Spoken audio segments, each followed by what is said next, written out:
What is up, guys? It's Simon from PianoPig.com, and it now appears to somehow be 2022, which is absolutely nuts. Anyway, I hope you all had a good holiday period and you're feeling recharged, rejuvenated, and rearing to go. And with that in mind, I wanted to give you some tips and advice on how to make 2022 the most productive year you've ever had as a musician. This is the perfect time to create some new intentions, make some positive changes, and commit to developing yourself in some way. And I may be slightly biased, but I'm hoping your commitment is something to do with growing as a musician and making some serious developments as a piano player. Now, where most people go wrong with this is they say something such as, I want to practice more, or I want to get better at playing the piano. And to be honest, this is absolutely useless and will do nothing for you, because there's nothing tangible there, there's nothing measurable. It's just a very unhelpful wish.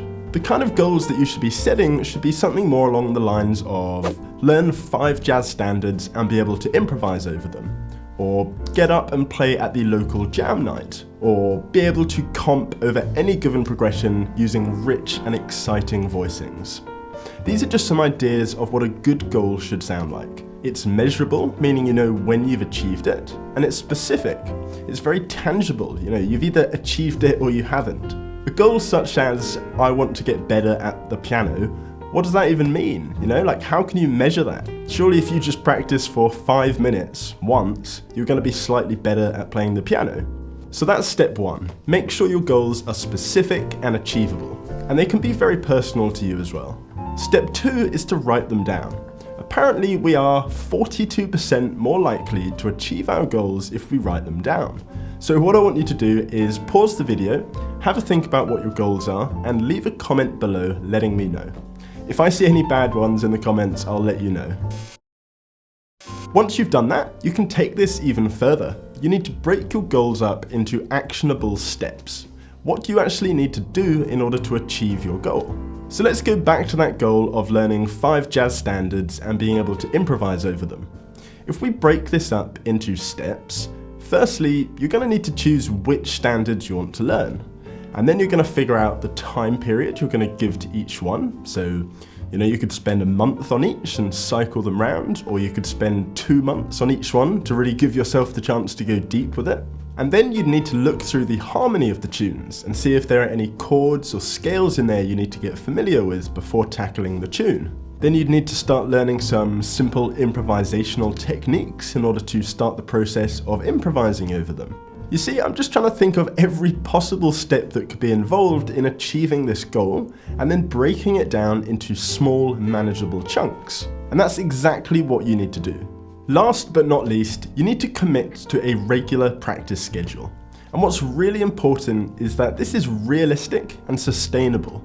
Don't commit to practicing for 4 hours a day if you're just going to do it for a week and then stop practicing for the rest of the year. Choose something that you can genuinely see yourself sticking to for the entire year.